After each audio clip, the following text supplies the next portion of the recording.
Hafa, good evening, and thanks for tuning in to PNC's News. Now, we are broadcasting live in Saipan and in Guam. I'm Clint Rougeau. And I'm Janella Carrera. Thanks for tuning in. Topping your news tonight, while the woman believed to be responsible for the hit-and-run deaths of 3 teenagers has been indicted by a grand jury, Quadlin Gorong has not been apprehended. The judiciary says unless a request is made by the Attorney General's office, the public will just have to trust that Gorong will show up to court on her summons date. The indictment came just after 5 p.m. last Friday, charging 24-year-old Quadlin Gorong with 3 counts manslaughter and 3 counts negligent homicide, both charges with special allegations of possession and use of a deadly weapon in the commission of a felony. That deadly weapon, the indictment states, is a 2005 Nissan Sentra. Gorong was also charged with reckless driving and reckless conduct. The manslaughter was his first-degree felony. The negligent homicide was as a third-degree felony, and reckless driving with injuries as a felony, reckless conduct just as a misdemeanor. So if Gorong is believed to have recklessly killed the 3 young women, why wasn't she arrested? She was in custody at one point. Guam police spokesman AJ Balahaja confirmed that Gorong was a person of interest and questioned by police a few days after the November 29 fatal crash. But she was never arrested. What happened is there was a request, a summons was issued on the defendant, and she was ordered to appear on March 18 at 10 a.m. before Magistrate Judge Tolentino. If she doesn't appear in court on March 18, what happens next? It's up to the prosecutor's office to request a bench warrant in that case. But at this point, there's no bench warrant. Our court records show that no warrant was issued or requested. The deaths of 19-year-old Cherika Gallen, 16-year-old Sally Santos, and 16-year-old Julia George sent shockwaves throughout the community and prompted Micronesian youth groups to organize vigils and call for justice. Meanwhile, Attorney General's office spokesperson Carlina Charfers tells PNC that they had several leads in the case, and based upon the evidence they received from police, they believe Gorong is a suspect they were looking for.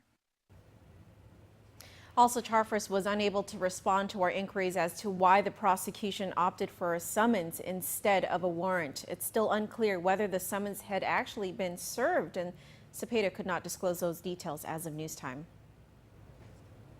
Trial has been set for a corrections officer who was allegedly caught bringing crystal methamphetamine or ice to work at the Manila compound. Department of Corrections officer Eugene Sinega was charged in federal court last week with possession with the intent to distribute methamphetamine. Officials believe he had planned to distribute the 4.9 grams of meth they found concealed inside of his rolled-up jacket.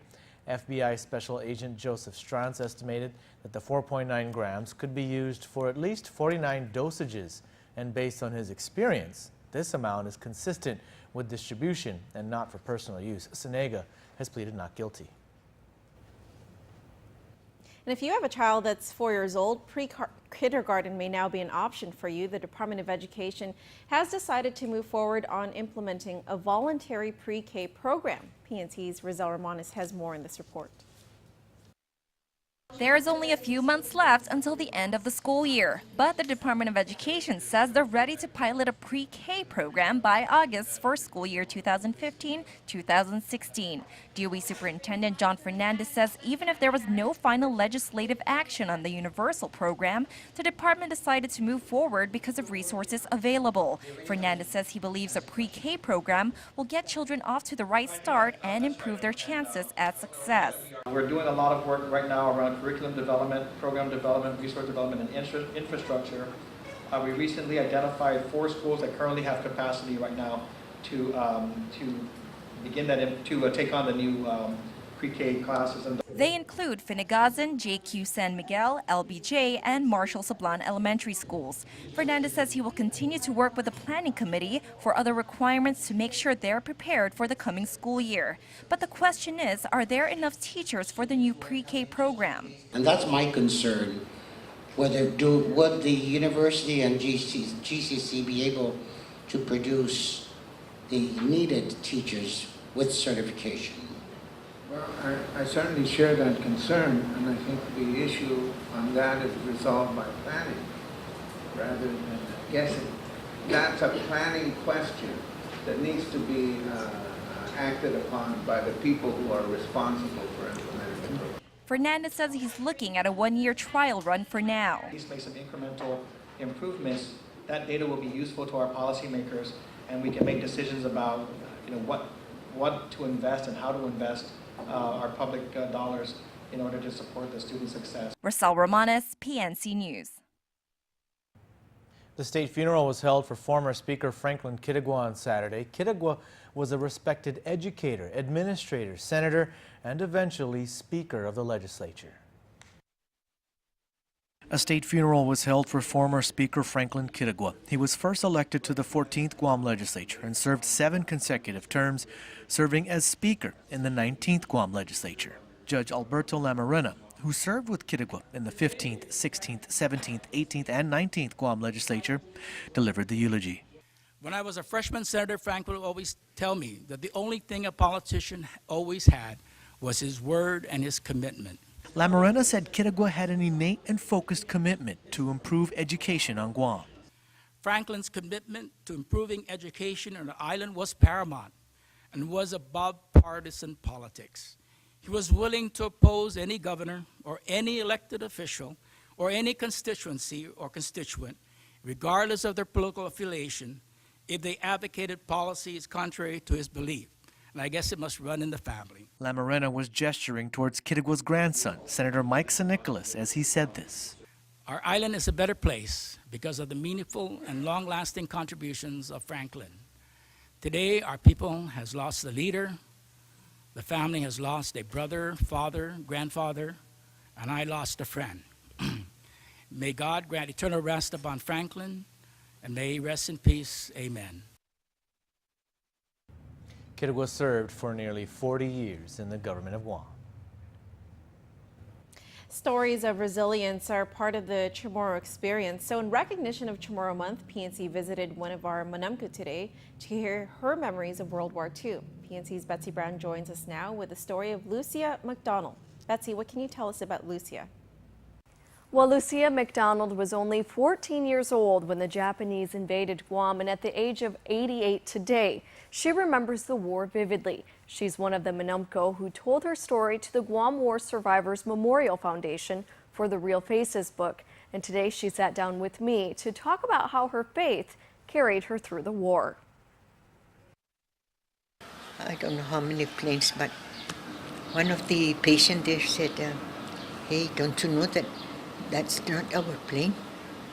Then the men were whispering it sounded us, and who do you think was that? One of the men said, I think that's the enemy, the Japanese plane. Oh my goodness. Lucia MacDonald was bringing clothing to her brother at Naval Hospital when the Japanese attacked Guam. The 14-year-old girl went to her family's ranch in Jonia that night to hide. But as the Japanese occupation continued, she was forced to work in the fields and clear jungle areas, and eventually was marched to Manangan. People are dying on the road during the daytime when we're walking, and the old people were crying, kneeling down, lying down on the ground. Some that were put on the back, but it's very hard.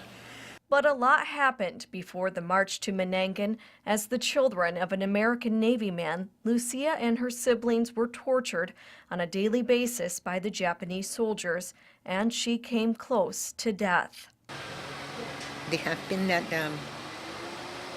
they put the bayonet here if they want me to cut my head off. Lucia says she begged for her life and prayed to God.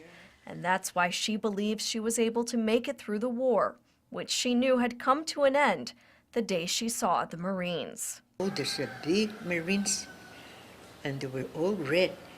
And they said, who wants some chocolate, cigarette, chocolate candy? So we gathered and we were all crying.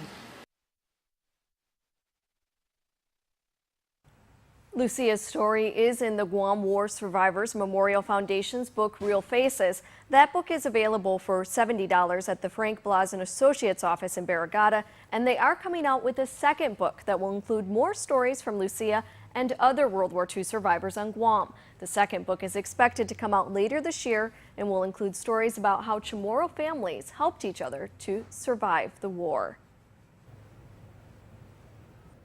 And now, let's check in with the biggest, most powerful voice in sports, Blake Watson. Watson.